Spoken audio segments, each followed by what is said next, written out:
If you love making money and wanna win,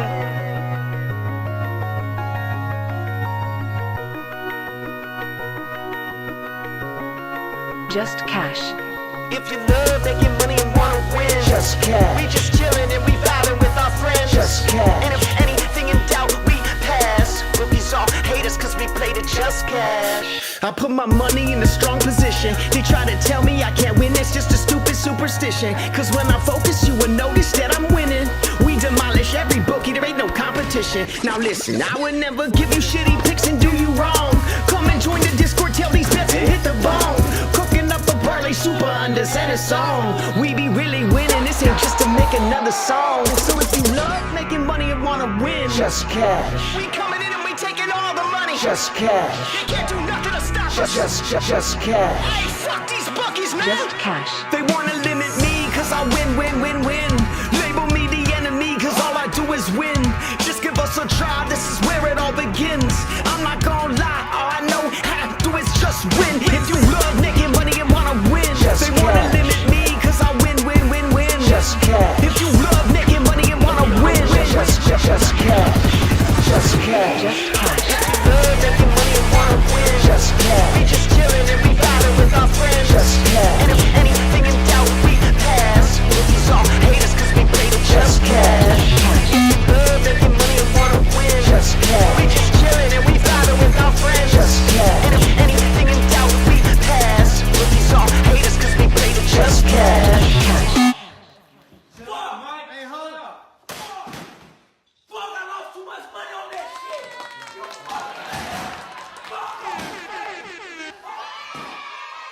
Just cash. What's up, bro? It's been a minute. It's Yo, been a yo. minute.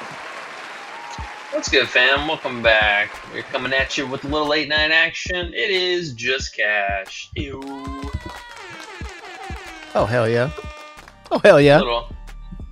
Little late night time. Joined as always by Underrated. What's good, man? Oh, just chilling, just chilling. Happy we get to look at some props here in the late hour instead of in the daytime. We have all night long to look at them and see what we want to do before the morning comes. Because I know tomorrow we're gonna have early games again, right? Like today. Yeah, with the tournament schedule, most of them will pretty much be starting first thing in the morning. So I think the first game starts at 11 Eastern, and then, the slate's all day, basically all night. I mean, there's a game that just tipped off, 30 minutes ago, so they play pretty well late into the evening. They're going crazy, crazy kids. So we have what? Yeah. A couple days. I think the final games of the conference tournaments are Saturday, and then they do the tournament. I forget what they call it. What do they call it? Tournament something, where they pick all the selections. So that's what I was looking for. Tournament selection Sunday night, and then they start next Thursday. So we have Monday, Tuesday, Wednesday off, or maybe they'll play like a play-in game on Wednesday or something like that. Then they do Thursday. So we have. It's weird. It's not Friday right now, huh? Feels weird. Yeah, and that was another reason why we kind of decided to stream a little bit later on tonight or during the evening. Pretty much just treating this like we do on the Saturday with the board pretty well loaded up. And of course, it's going to be, less and less as we move forward. But at least in these first couple of rounds or early play-in games, I think it's probably smarter to do it like this.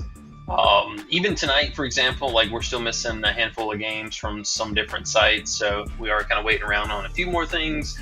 But yeah, man, honestly, I think just getting ready for such an early start time, it just makes more sense to stream at night. So talk about some stuff and get into a few plays here. If you guys got a couple questions, definitely throw them down below. And before we get started, if y'all do us a huge favor, if you haven't already, make sure to hit that like button down below. And don't forget to be subscribed to the channel if you're not already. And the biggest thing, really, make sure you're in the Discord. Links down below in the description. Still running the 7-day free trial, so make sure you guys hop in and check it out. Alrighty, alright. I think tonight, with it being a bit of a later thing, and as I mentioned, we're still waiting on, still waiting on some props here. Probably going to keep it to about a 30-minute stream. Just a nice, cut and dry, nothing too crazy here. But let's if you're ready to get started, man, let's hop into it. Yeah, let's do it, man. Let's do it. Let's see, you got 1, 2, 3, 4, 5, all overs. All right, what you got? What you got? Yeah, so first up, let's talk about Zach Fremantle. We got Xavier playing against Marquette again, and they ended up actually lowering his PR line, which is kind of interesting. They, I believe, left the PRA line the same, and his points were at 16.5. Looks like they are trending towards moving up to 17.5, so we'll shout that out one real fast, but I think the PR is still a very strong option for Zach. His field goal volume, I think, was something that we really noticed, has been very consistent, and the usage rating also very solid over the last 2 months here. I mean, essentially 25 to 30. I mean, we've seen the last game he had 35% usage rating. So, I mean, sporting at least a 25% usage is pretty insane, and I like the rebounding. I think they're actually being pretty generous with the rebound line right now. I mean, he does average 7 rebounds so far this season, but he's been very active, and this was a game that he really thrived in, especially on the glass. I mean, take a look at it. He had 10 rebounds against him. Fell a little bit shy with the points. He only had 14, but it was only on 12 attempts. So, I mean, I think there's maybe another shot or two that we could land, and the free throws could definitely be a little bit more, upside there. But the rebounding looked really solid. He did barely squeak over with that in the first game, but with the usage rating we've seen, especially over the last couple of games here, looked really solid. This, I think, is a pretty solid, pace in total and everything for the game. Bodes pretty well for us.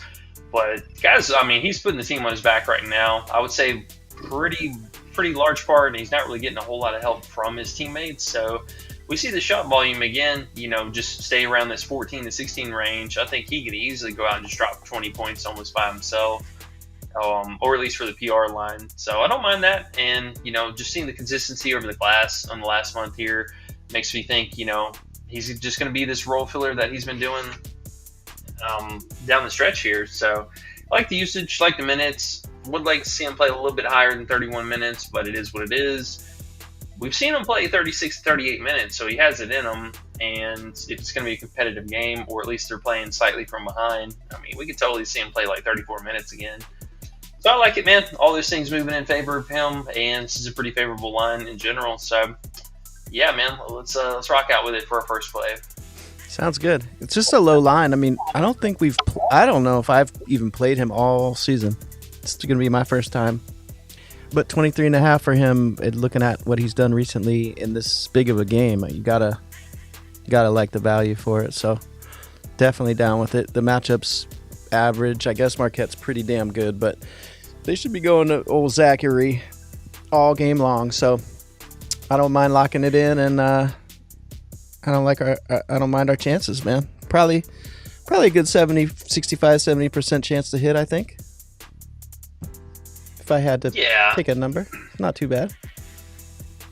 Yeah, I don't mind it at all, man. I mean, it's do or die. So the Stars are going to have to come out and do their thing, and really their team honestly just hanging around by and large, just been, off of his production. So I think they look to him again, and, in that 15, somewhere between 14 and 16 field goal range would be perfect. Yep. And we get that rebound value in there too. So if he goes off and does one of his crazy rebound games, we won't even need many points to hit that line. So I like it. Most def. Yeah. All right. Well, let's hop over to our next play. We got Trey Johnson. We got the Battle of Texas going on. These teams like to, really bring momentum here. Everyone obviously coming off of a win, but this game today for Texas looked pretty interesting. They actually were able to find a little bit more success, just kind of lobbing it down low and letting the bigs do their thing.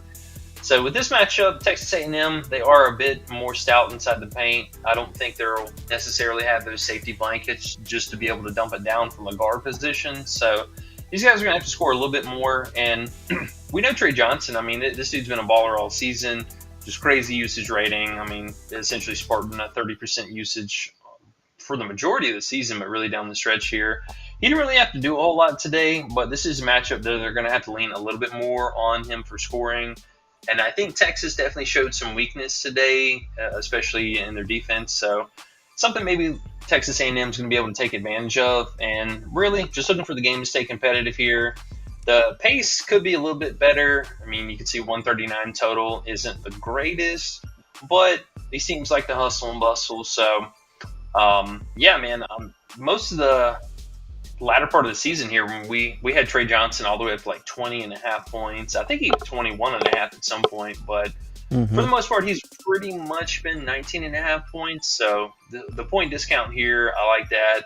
And I mean, just the field goal volume, the usage, and all that stuff has really been solid for him. So even today, I mean, 38 minutes, I would expect that to pretty much be something of the normal for him in this tournament setting. I mean, we've seen him play at all these minutes here. So 37, 38 minutes, I think looks pretty sharp. And 16 and 19 field goal volume range is very doable for him. He shot 10 threes today, which is pretty impressive. Maybe that's not necessarily going to be the case moving forward, but I would say 8 to 10 threes looks pretty normal. And then somewhere in a mix of, 9 to 10 field goal attempts from the floor would be great. He's getting to the free throw line a lot too, which I really, really like, just in general. I mean, the first meeting they had, he had 10 free throw attempts and he took 10 threes. So dropping a 30-piece looks really nice, at least for this matchup in particular. The road game was a little bit more sus the first time around. He just shot really, really inefficient. 2 of 13 is kind of mopey and 0 of 5 from the field. Obviously, that was a pretty terrible performance, but he still had 7 free throw attempts. So I do like the fact that he had a really high volume there in both meetings, which tells me, I mean, he should be able to get, another 6 to 8 free throw attempts, hopefully. But just having a normal outing, 13 field goal attempts is pretty low. This is coming back from an injury as well. So if we're moving forward, down the season here, 14 to 15 field goal attempts looks maybe a little bit more normal. But after this last game, man, I think the 15 to 18 range is probably a little bit more normal. But give me some free throws, give me some threes. I like it, man. 38 minutes, can't be mad at that. Yeah, he's one of my favorite college players. They give him the ball when the going gets tough, and this is a big game. So, and 15 to 20 field goal attempts, maybe even more than 20 field goal attempts. I don't hate it. 18 and a half's low for him, like you said. I think the last game he had actually it was a game before last. He had a super bad shooting game. 0 for 14 from the field, right? That's ridiculous. So I think that's why his line, I'm sure that's why his line's low, just because he had that off game. So even today, 6 for 19, I mean, that's shitty too. So if he could just hit 40% of his shots, he'll get over that 18 and a half, no problem. A&M is tough, but I don't give a fuck in these games. Give me that 18 and a half. We've played him at 20 and a half, and he's gone over for us, so I'll take the 18 and a half. And I'm definitely going to be taking that alt tomorrow too, so I'm with it. Man, honestly, I bet you he'll be 19 and a half tomorrow. Also, I would think. It's low for him, 18 and a half. I would be surprised. I mean, I guess it's really how oh my goodness, really how they kind of read into it, because I mean the last 2 games, or the last we'll say 4 games here, just looking at small sample size, that maybe kind of knocks the algorithm around a little bit, but he's got a big name value. So I mean, anything beyond that, you can see 39, 29, 32. So very much so a capable player, and it really just depends on how popular he may end up being tomorrow. I will say though, one thing that was kind of interesting today, I did notice this guy Jordan Pope, their other guard. He's more of the kind of playmaker, secondary shooter. He actually got benched pretty early this last game. Coach was not having any of this bad play, but Texas ran a pretty tight rotation, and it looked like at least Trey Johnson and Kaluma were going to be the main 2 to just stay on the floor as long as possible. Kaluma picked up some early fouls that kind of had him sit a little bit earlier than expected, but yeah, man, I mean, Trey, he legit, and he could play all 40 minutes, man. I would not be surprised. Yeah, for sure. In a game like this, that's why I love it. That's why I love this 18 and a half. Feels high for a normal player, but with him, I'm good with it, man. Good with it. Just like Big Max today for Stanford against Cal. I was like, man, 19.5, give me it. We know they're going to go to him the entire game. So hand it over. I'm good with that. Let's go. Let's put some money down. I'm ready. And then just one last little thing about him. The 3-point matchup is actually the strongest thing. Well, two different strong points here. 3-point matchup, they are 311th best, so really, really good spot. And you can see clearly he missed the first game because he shot 0 of. But the second game where he had more of a normal outing, because this is pretty well a normal thing, he averages about 3 threes made a game.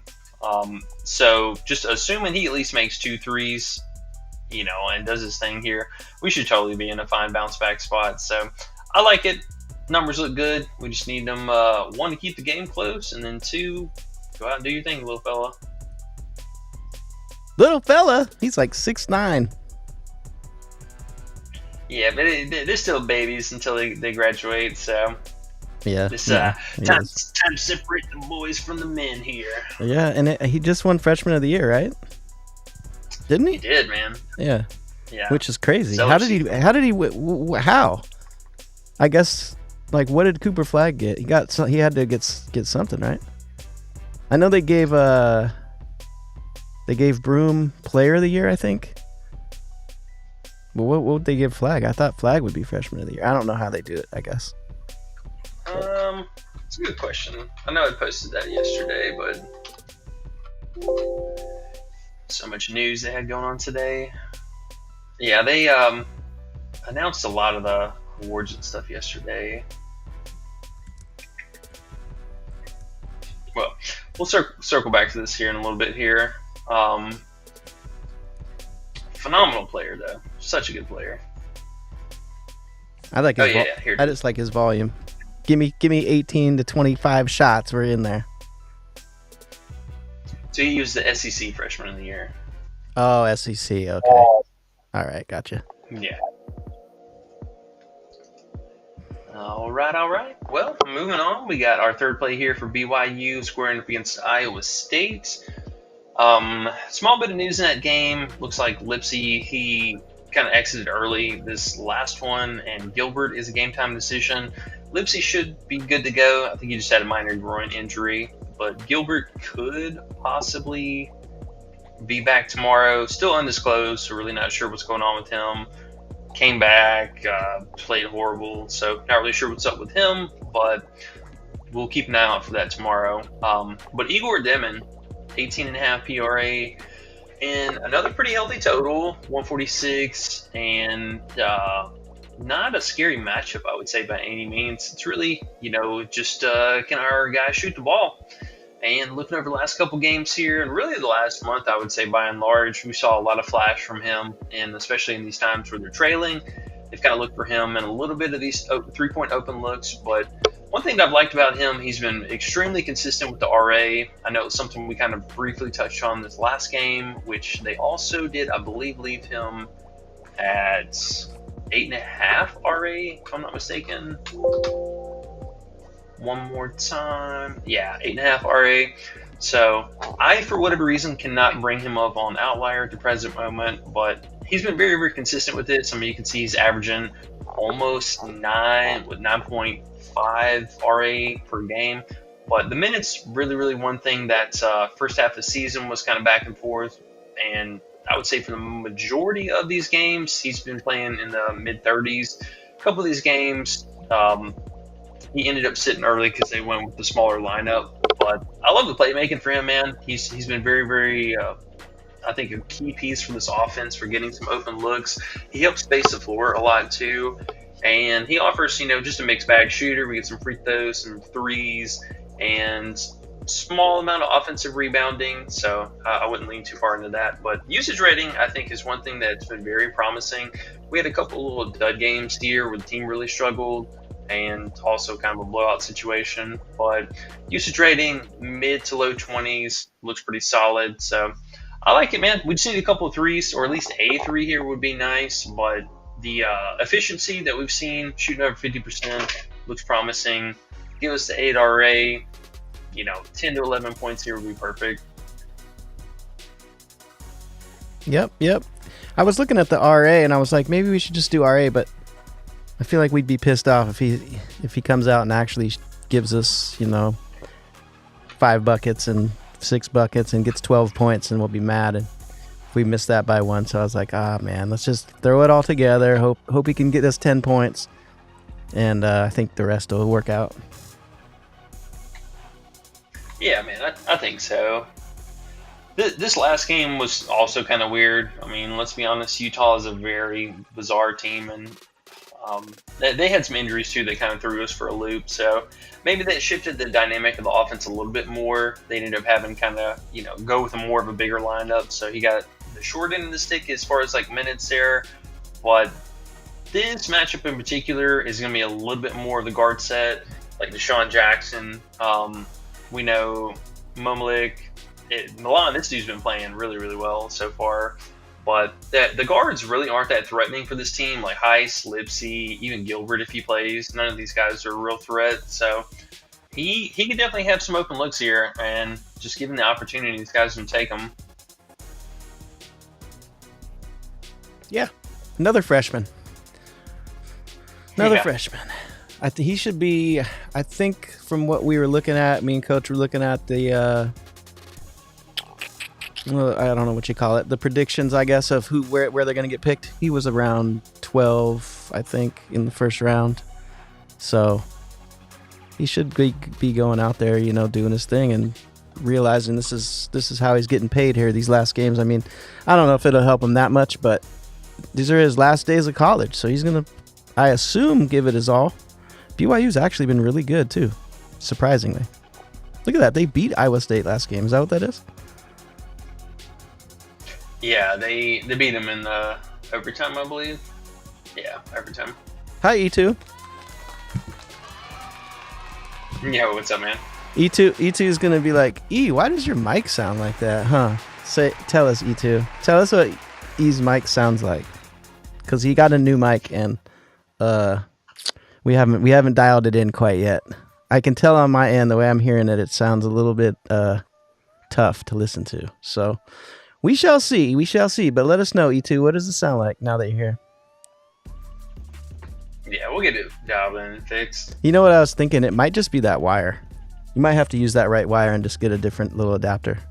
Because that's what I got, and it works fine, so... Just from using your phone cord, it probably... Maybe the sound isn't going through the right way or something. I don't know. We'll figure it out, but yeah. Here we are! E2 says, why does your mic sound like butt? Yeah, I think he just has the wrong cord. I think we need a better cord and we'll be good. It's a brand new mic, E2. We were trying to come up, but we went down instead. But anyways, we'll get through it. We'll fix it for next one. Yeah, I mean, unless that cord specifically does something, which, I mean, maybe it's even like a port that it's plugged into is shoddy or some shit like that, but...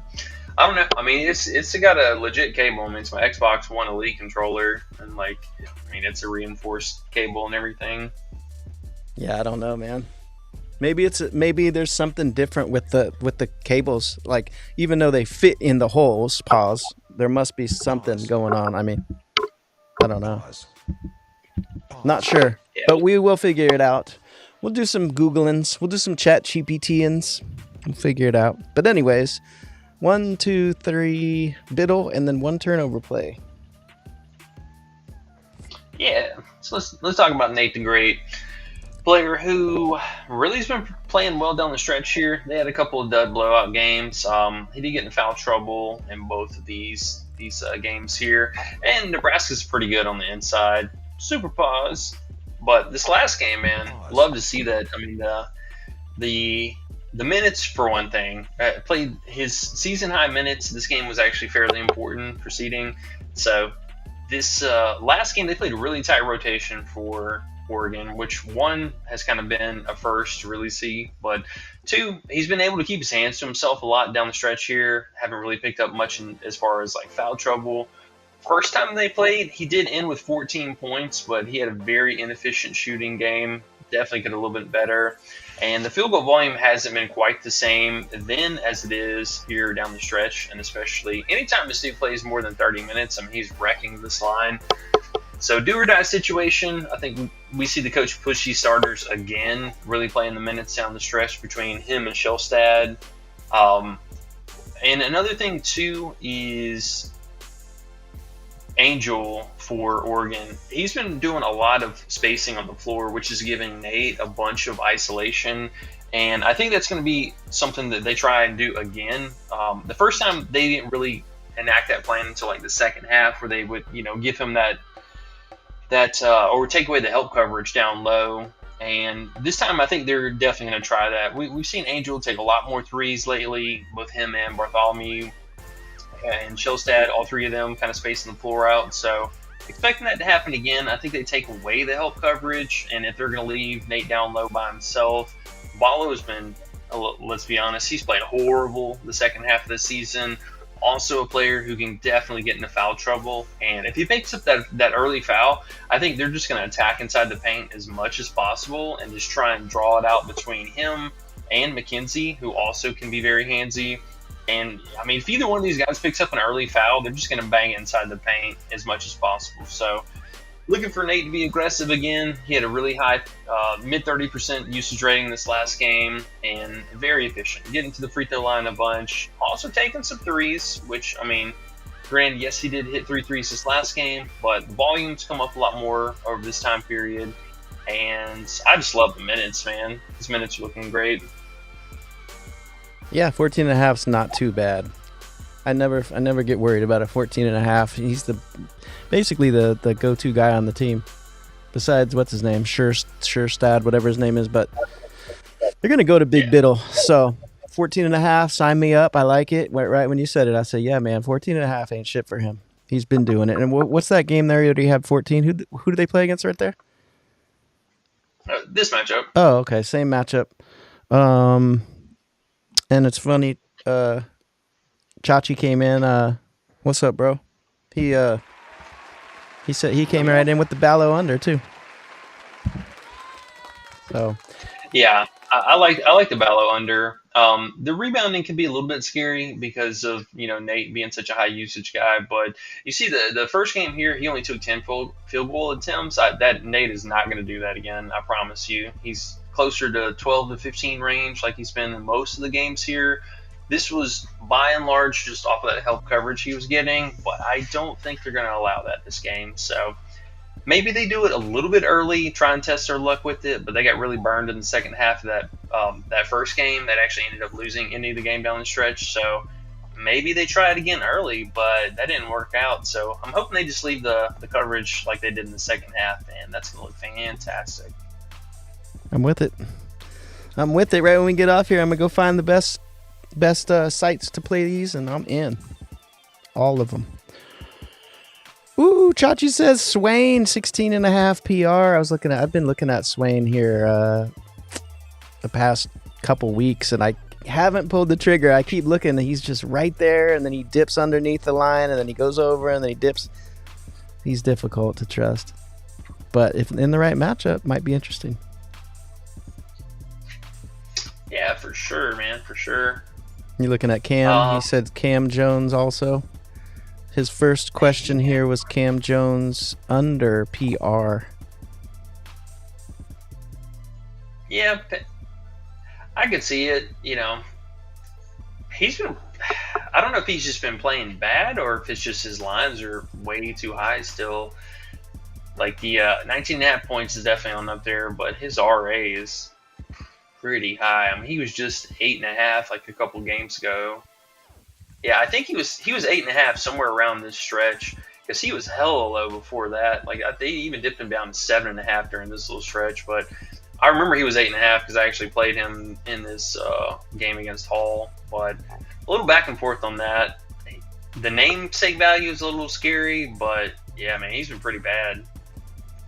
I think I would just guess that it's just from watching a few of their games, it's like he's really good and all that, but he's not the biggest player that can really take over. So if they key on him, double team him, worry about him, there's no one really other than him on the team that's scary, I think. So teams can hold him down a little bit.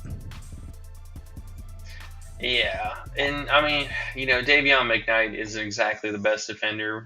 We've taken many, many unders on him, but yeah, I mean, as you mentioned, if they can just try and double him as much as possible, like Stevie Mitchell is an okay player. I mean, 3 and D, their best defensive person, definitely not the biggest offensive threat. Ben Gold not doing anything. Chase Ross a little bit back and forth. You had a question about him too. Let's see. Yeah, Chase could probably be an under too.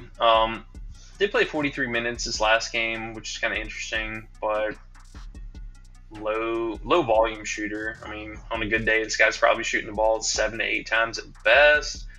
Normal day, 6, 7 times. Like, that's it.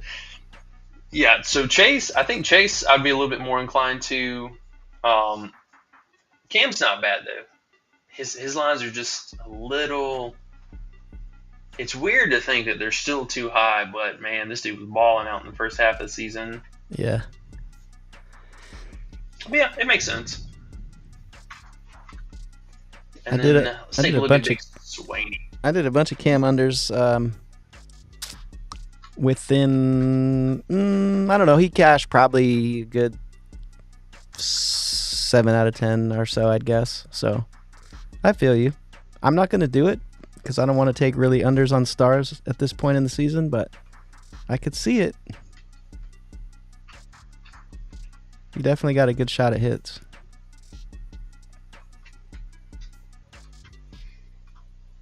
Yeah, I mean, he's been really consistent. He just had this one. I'm pretty sure this was either a foul or an injury game. I think it was a foul game for him, but only missed this one game and then the most recent one. I did not pay attention to him today for this matchup, so I did not see, I'll be honest, what exactly he did. Very back and forth, though, because I believe he crapped the bed today. He went off the last game. Yep. Actually played in this last game, which is kind of funny. It's really just, the field goal volume. It's the only thing with him, man. The RAs look pretty solid. I wouldn't mind either routes for that, but yeah, it's just field goal attempts, man. If we get over double digit, looking pretty good. Under double digit, hold your breath. Yeah. He played well, though. I mean, he's got 2 games this season on him, so 12-9 and 13-10. Looks like, I mean, honestly, he's just really carrying the weight from the rebounding. A bit surprising. He's 5.5, but that is guard, weird. So, I don't know how that's happening. yeah. Well, stuff to think about, though. All right. Well, we got one last play for you guys, and then we are going to bounce on out of here. Let's talk about R.J. Lewis Jr. And St. John's, man, playing up against Butler. Can we talk about St. John's and the kind of season they've been having? Dude, so good. It's funny because they're always down in the first half. They always start the game shitty, and then they come back and win in the last minute. It's fucking dope. Their games are, like, I would say they're probably the most entertaining games in all of college. They got all fun players to watch, too. They just, I don't know why they do it, but they go into the first half usually down. It doesn't even matter who they're playing. And then, I don't know what it is, man. Could be that coach. He figures out a way to get them back right in the second half, and then they end up winning. Well, we'll see. They should be able to do that same thing to Butler tomorrow. And then we're going to start getting into the good games here, Friday and Saturday. Gonna be dope. Yeah, this will be the last, so tomorrow, we have 2 more games or 2 more days of games, right, before small break. Mm-hmm. I think they might even play Sunday also a little bit, and then they do the selection thing Sunday evening. Yeah. Okay. So a little bit of news for this game for St. John's. Davion Smith may be back tomorrow. Game time decision. But he did practice with them the last 2 days leading up to this. So even though he did sit out on the 8th, it looks like he is trending towards being available again. So Going to shake up the minutes a little bit for Wilcher and Aaron Scott as well. Which Scott, he got benched at some point for just playing so bad. He had his first half was so bad. I think he was 0 from the field with a turnover and a foul. Yeah, he had 4 fouls too. So honestly, kind of a non-factor here. I think that would push, if he plays, going to push Wilcher back to the bench. This guy, I'm not sure what's up with him in the rotation, but yeah, if that happens, then we'll get Wilcher back on the bench. Scott kind of relegated to whatever. He could actually start. I will say, actually, there's a good chance if he ends up suiting up, they could push Scott back to this position, and RJ plays a little bit more like a power forward, and then we got Zuby at the 5. So that would be kind of interesting. We'll keep an eye out for that though, as far as injury news. But one thing though I did like is RJ Lewis, man. His usage rating has been pretty crazy down the stretch here. Pretty much 30 percentile in the majority of these games. Played Marquette on the 8th, 31% usage rating, and that's kind of the sweet spot for him. It's really any game that he's had over 27% usage rating. He comes with a lot of turnovers. So you can see here. Let's take it down. So we'll say 26.9, roll up to the usage rating. And yeah, 2.7 turnovers per game on the road. And in this matchup, they were able to really focus in on him. It was kind of something that was really a large part of their strategy, was trying to shut him down and limit his production. And on the other side, Telfor, he's probably one of their best defenders, and he ended up creating a lot of problems for them. So RJ, down the stretch, you can see 2.4 turnovers a game. Pretty fair line, honestly. Minus 150 is not bad, but they made his life hell. And even though he was very efficient in scoring, still put up over 20 points in both of them. But 3 turnovers at home, which is pretty crazy in general, and then 5 turnovers on the road. So we get a nice little cushion here. They are causing the second most turnovers per game, so gotta love that. And yeah, man, all those things kind of move in this direction. I like it. We want Smith out too for that, huh? Feel a little bit better about it. Yeah, it would help, but it's honestly not like he's been playmaking at all. So it's not really something, It's kind of tomato. All the guys who are stepping in for it anyways are kind of shit, to begin with. So it's not like Smith is going to be shooting the ball a whole lot anyways. I don't think he's going to cut away from that. Do people really say tomato, though? Yeah. Really? More so like European and languages overseas. Oh, man. It's a tomato. Hell no. Chachi said Fremantle RA 8.5 and RJ Lewis points. So he's talking about the same guys, but he has different props. What do you think about Fremantle's RA and RJ's props?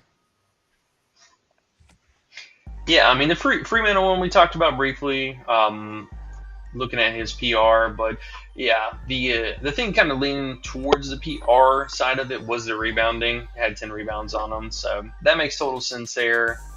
And then RJ, I don't mind, man, but he definitely needs to continue being very efficient. Minutes look pretty good. I will say 37 to 40 minutes is probably our range. If Davion Smith suits up, it could eat away a little bit of his shot volume overall. But I don't mind. I got to sneeze. Oh my goodness. I'm so sorry. If I knew where the mute button was on this thing, I definitely wouldn't mute it. My bad, y'all. You like it? But, yeah, I could definitely see it, RJ getting there. It's getting on up there. Asking for 20 points out of him, and how much usage rating. That's kind of being split off between, because it's not just him too. RJ Richmond and Zuby. Those are the big three for the team. And then if we get Davion Smith back, that could eat into just a smidget of the usage rating. But if he's out, I like it. All three of these guys should just be the lead scorers again. So just some stuff to think about. Kind of leaning towards his PR just a little bit if I had to pick. Kaluma turnovers. Chachi says. Kaluma. Big Kaluma. Yeah, that one's not bad. I mean, you're hoping really just for more forced turnovers. Like, the guy doesn't really play make or anything like that. So it would just be kind of off the back of, bonehead turnovers. He did have 3 the first time they played, but it's metrics-wise, it's not a good turnover matchup. They're actually like bottom of the barrel, 303rd worst at turnovers caused. I don't mind it for the pace and for the rivalry, but I don't know. It kind of feels like a, just 50-50 play. Okay. Points, though, pretty low. Them points, though. Yeah, I mean, if coach just gives him minutes, man, it's, the only drawback for him is just been these splotchy games here where he doesn't play over 20 minutes. Okay. Oh, no, I'm getting PR. Ooh, you're going to play it, aren't you? Bro, that's tempting. I mean, that's really tempting. I'll be honest. He looked really good today. I mean, he was spacing the floor really well. Love the boxing out that I was seeing. He was, I mean, not even, I wouldn't say killing the glass, but he just had a normal game, 7 rebounds. Okay. All right. Well, that's the plays. I think we went through the comments. We're gonna have to fix that mic, buddy. You're gonna hear it when it goes back. You're gonna go back and listen and be like, "Bro, what the fuck did we just do?" Watch. Probably. That's okay. Well, we'll get it straightened out for tomorrow. Yeah. But I believe with that, we are gonna get outie. Underrated man, do you got anything else for us?